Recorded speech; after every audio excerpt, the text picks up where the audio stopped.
Welcome back. വളരെ കുറഞ്ഞ സമയം കൊണ്ട് ഉണ്ടാക്കാൻ പറ്റുന്ന ഒരു ബിരിയാണി ആയാലും ഇന്നത്തെ ലഞ്ച് ബോക്സിലേക്ക്. അതും നമ്മുടെ തലശ്ശേരി ബിരിയാണി കുക്കറിൽ. ഒരു ഓത്തൻറ്റിക് തലശ്ശേരി ബിരിയാണി ആണെന്ന് ഞാൻ അവകാശപ്പെടുന്നില്ല കേട്ടോ. കാരണം കുക്കറിൽ ഉണ്ടാക്കുമ്പോൾ ആ ഒരു ചെറിയ വ്യത്യാസം എന്തായാലും ഉണ്ടാവും. പക്ഷേ ടേസ്റ്റിൽ ഒട്ടും പിന്നിലല്ല. ആ ഒറിജിനൽ രുചിയുടെ തൊട്ടടുത്തെത്തുന്ന ബിരിയാണി നമുക്ക് പെട്ടെന്ന് റെഡിയാക്കാം. അപ്പോൾ നമുക്ക് നോക്കിയാലോ. അതിനായിട്ട് ആദ്യം തന്നെ കുറച്ചധികം വെള്ളം അടുപ്പത്ത് വെച്ച് തിളപ്പിക്കുക. അതിലേക്ക് ഏലക്ക, ഗ്രാമ്പു, കറുവാപ്പട്ട, തക്കോലം തുടങ്ങിയ ഹോൾ സ്പൈസസും ആവശ്യത്തിന് ഉപ്പും ഇട്ട് കൊടുക്കാം. വെള്ളം നന്നായിട്ട് തിളച്ച് വരുമ്പോൾ കഴുകി വൃത്തിയാക്കിയ 1.5 കപ്പ് ജീരകശാല റൈസ് ഇതിലേക്ക് ചേർക്കാം. ജസ്റ്റ് ഒരു 2-3 മിനിറ്റ് മാത്രം ഒന്ന് ബോയിൽ ചെയ്താൽ മതി കേട്ടോ. വേഗം ഒന്ന് ഊറ്റിയെടുക്കണം, ഒട്ടും വെന്ത് പോകരുത്. എന്നിട്ട് മാറ്റി വയ്ക്കാം. ഇനി നമുക്ക് ഇതിൻ്റെ മെയിൻ പരിപാടിയിലേക്ക് കിടക്കാം. കുക്കർ ചൂടാക്കി ആവശ്യത്തിന് എണ്ണ ഒഴിച്ച് നീളത്തിൽ അരിഞ്ഞ് 3 സവോള ചേർത്ത് നന്നായിട്ട് വഴറ്റിയെടുക്കുക.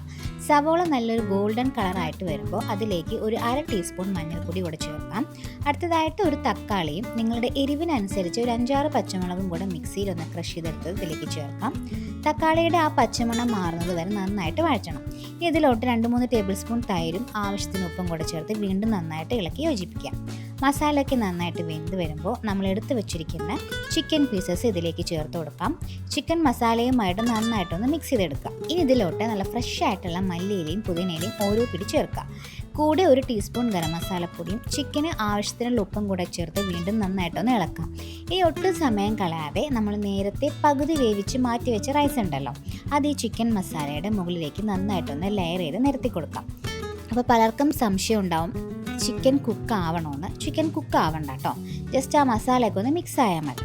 ഇതിൻ്റെ മുകളിലായിട്ട് ഒരു 2-3 ടേബിൾ സ്പൂൺ നെയ്യ് ഒഴിച്ചു കൊടുക്കാം. എന്നിട്ട് ബിരിയാണിക്ക് നല്ലൊരു മണം കിട്ടാൻ വേണ്ടിയിട്ട് വറുത്ത സവാളയും കൂടെ മുകളിൽ ചേർക്കുന്നുണ്ട്.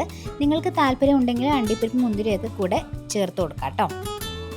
അതൊക്കെ നിങ്ങളുടെ ഇഷ്ടം പോലെ ചെയ്യാം. ഇനി കുക്കർ നന്നായിട്ട് അടച്ച് വിസിലിട്ട ശേഷം മീഡിയം ഫ്ലെയിമിൽ കറക്റ്റ് 8 മിനിറ്റ് മാത്രം കുക്ക് ചെയ്തെടുക്കാം. കുക്കർ അനുസരിച്ച് ചിലപ്പോൾ ടൈം മാറിയേക്കാം കേട്ടോ. കുക്കറിൻ്റെ വലുപ്പം ഇതെല്ലാം അനുസരിച്ച് ടൈമിംഗ് മാറിയേക്കാം.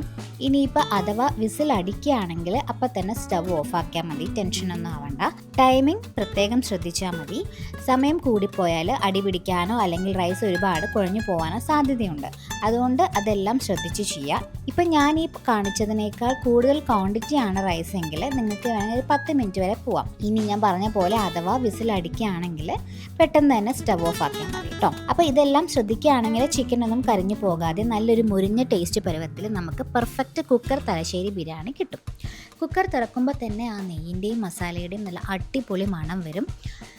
കുക്കർ തുറക്കേണ്ട എപ്പോഴാണെന്ന് വെച്ചാൽ ഫുൾ പ്രഷർ പോയതിന് ശേഷം മാത്രമേ കുക്കർ തുറക്കാവൂ കേട്ടോ. അതിന് മുന്നേ വിസിലടിച്ച് കുറച്ച് കഴിഞ്ഞാൽ തുറക്കരുത്.